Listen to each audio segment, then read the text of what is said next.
അമ്മ എത്ര നേരെ ഫുഡ് ഓർഡർ ചെയ്തിട്ട് ഇപ്പോഴാണ് നിങ്ങൾക്ക് വരാൻ കണ്ടത്? കുറച്ചൊന്ന് റെസ്പോൺസിബിലിറ്റി വേണം. മഴയോ വെയിലോ ഇതൊന്നും ഞങ്ങൾക്ക് അറിയണ്ട. ഫോൺ വിളിച്ച് താനെന്താണ് പിച്ചും പേയും പറഞ്ഞ് ഈ ഒരൊറ്റ പ്രാവശ്യത്തേക്ക് തന്നെ അടുത്ത് ഫുഡ് വാങ്ങിക്കും.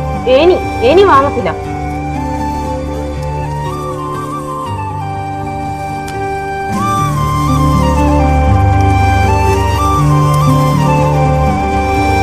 താൻ്റെ പഴമൊഴിയോടെ നിൽക്കുന്നത്.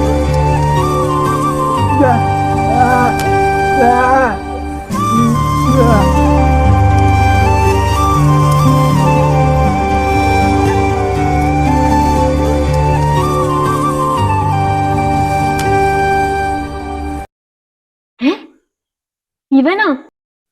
നിനക്കറിയോ ഇയാളെ? അറിയോന്നാ? ഈ തെണ്ടിയാന്ന് എന്നെ ഇപ്പൊ രാത്രി വിളിച്ചിട്ട് ശല്യപ്പെടുത്തല്. നീ ഈടി എത്തിയാ?